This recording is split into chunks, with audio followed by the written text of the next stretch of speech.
Apocalipse, capítulo 13. A besta que subiu do mar. E eu pus-me sobre a areia do mar, e vi subir do mar uma besta que tinha 7 cabeças e 10 chifres, e sobre os chifres 10 diademas, e sobre as cabeças o nome de blasfêmia. E a besta que vi era semelhante ao leopardo, e os seus pés como os de urso, e a sua boca como a de leão.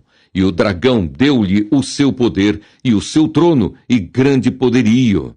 E vi uma de suas cabeças como ferida de morte, e a sua chaga mortal foi curada, e toda a terra se maravilhou após a besta, e adoraram o dragão que deu à besta o seu poder, e adoraram a besta, dizendo: quem é semelhante à besta? Quem poderá batalhar contra ela? E foi-lhe dada uma boca para proferir grandes coisas e blasfêmias, e deu-se-lhe poder para continuar por 42 meses. E abriu a boca em blasfêmias contra Deus, para blasfemar do seu nome e do seu tabernáculo e dos que habitam no céu. E foi-lhe permitido fazer guerra aos santos e vencê-los. E deu-se-lhe poder sobre toda tribo e língua e nação. E adoraram-na todos os que habitam sobre a terra, esses cujos nomes não estão escritos no livro da vida do Cordeiro, que foi morto desde a fundação do mundo. Se alguém tem ouvidos, ouça. Se alguém leva em cativeiro irá. Se alguém matar à espada, necessário é que a espada seja morto. Aqui está a paciência e a fé dos santos. A besta que subiu da terra. E vi subir da terra outra besta, e tinha 2 chifres, semelhantes aos de um cordeiro, e falava como o dragão. E exerce todo o poder da primeira besta na sua presença, e faz que a terra e os que nela habitam adorem a primeira besta, cuja chaga mortal fora curada. E faz grandes sinais, de maneira que até fogo faz descer do céu à terra, à vista dos homens, e engana os que habitam na terra com sinais que lhe foi permitido que fizesse em presença da besta, dizendo aos que habitam na terra que fizessem uma imagem à besta que recebera a ferida de espada e vivia. E foi-lhe concedido que desse espírito à imagem da besta, para que também a imagem da besta falasse e fizesse que fossem mortos todos os que não adorassem a imagem da besta. E faz que a todos, pequenos e grandes, ricos e pobres, livres e servos, lhes seja posto um sinal na mão direita ou na testa, para que ninguém possa comprar ou vender, senão aquele que tiver o sinal, ou o nome da besta, ou o número do seu nome. Aqui há sabedoria. Aquele que tem entendimento, calcule o número da besta, porque é número de homem, e o seu número é 666. Apocalipse, capítulo 14. O Cordeiro e os seus remidos no Monte Sião. E olhei, e eis que estava o Cordeiro sobre o Monte Sião, e com ele 144.000, que em sua testa tinham escrito o nome dele e o de seu pai. E ouvi uma voz do céu como a voz de muitas águas, e como a voz de um grande trovão, e uma voz de arpistas que tocavam com a sua harpa. E cantavam um como cântico novo diante do trono, e diante dos 4 animais e dos anciãos. E ninguém podia aprender aquele cântico, senão os 144.000 que foram comprados da terra.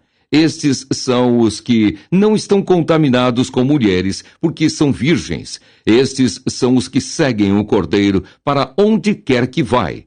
Estes são os que dentre os homens foram comprados como primícias para Deus e para o Cordeiro. E na sua boca não se achou engano, porque são irrepreensíveis diante do trono de Deus. 3 anjos proclamam os juízos de Deus. E vi o outro anjo voar pelo meio do céu, e tinha o evangelho eterno, para o proclamar aos que habitam sobre a terra, e a toda nação, e tribo, e língua, e povo, dizendo com grande voz: temei a Deus, e dai-lhe glória, porque vinda é a hora do seu juízo, e adorai aquele que fez o céu e a terra, e o mar, e as fontes das águas.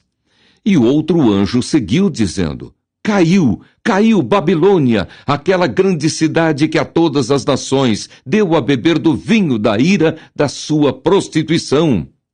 E o seguiu o terceiro anjo, dizendo com grande voz: Se alguém adorar a besta e a sua imagem e receber o sinal na testa ou na mão, também o tal beberá do vinho da ira de Deus, que se deitou, não misturado, no cálice da sua ira, e será atormentado com fogo e enxofre diante dos santos anjos e diante do Cordeiro. E a fumaça do seu tormento sobe para todo o sempre, e não tem repouso, nem de dia nem de noite, os que adoram a besta e a sua imagem, e aquele que receber o sinal do seu nome. Aqui está a paciência dos santos. Aqui estão os que guardam os mandamentos de Deus e a fé em Jesus. E ouvi uma voz do céu que me dizia: Escreve: Bem-aventurados os mortos que desde agora morrem no Senhor. Sim, diz o Espírito, para que descansem dos seus trabalhos e as suas obras os sigam. A ceifa e a vindima. E olhei, e eis uma nuvem branca, e assentado sobre a nuvem, um semelhante ao Filho do Homem, que tinha sobre a cabeça uma coroa de ouro, e na mão uma foice aguda. E outro anjo saiu do templo, clamando com grande voz ao que estava assentado sobre a nuvem: Lança a tua foice e cega. É já vinda a hora de cegar, porque já a seara da terra está madura. E aquele que estava assentado sobre a nuvem meteu a sua foice à terra, e a terra foi cegada. E saiu do templo que está no céu outro anjo, o qual também tinha uma foice aguda. E saiu do altar outro anjo que tinha poder sobre o fogo, e clamou com grande voz ao que tinha a foice aguda, dizendo: Lança a tua foice aguda e vindima os cachos da vinha da terra, porque já as suas uvas estão maduras. E o anjo meteu a sua foice à terra e vindimou as uvas da vinha da terra e lançou-as no grande lagar da ira de Deus. E o lagar foi pisado fora da cidade, e saiu sangue do lagar até aos freios dos cavalos, pelo espaço de 1.600 estádios. Apocalipse, capítulo 15. Os 7 anjos com as taças das últimas pragas. E vi outro grande e admirável sinal no céu, 7 anjos que tinham as 7 últimas pragas, porque nelas é consumada a ira de Deus. E vi um como mar de vidro misturado com fogo, e também os que saíram vitoriosos da besta, e da sua imagem, e do seu sinal, e do número do seu nome, que estavam junto ao mar de vidro, e tinham as harpas de Deus. E cantavam o cântico de Moisés, servo de Deus, e o cântico do Cordeiro, dizendo: Grandes e maravilhosas são as tuas obras, Senhor, Deus Todo-Poderoso. Justos e verdadeiros são os teus caminhos, ó Rei dos santos. Quem te não temerá, ó Senhor, e não magnificará o teu nome? Porque só tu és santo. Por isso todas as nações virão e se prostrarão diante de ti, porque os teus juízos são manifestos. E depois disto olhei, e eis que o templo do tabernáculo do testemunho se abriu no céu. E os 7 anjos que tinham as 7 pragas saíram do templo, vestidos de linho puro e resplandecente, e cingidos com cintos de ouro pelo peito. E um dos 4 animais deu aos 7 anjos 7 salvas de ouro, cheias da ira de Deus, que vive para todo o sempre. E o templo encheu-se com a fumaça da glória de Deus e do seu poder. E ninguém podia entrar no templo até que se consumassem as 7 pragas dos 7 anjos.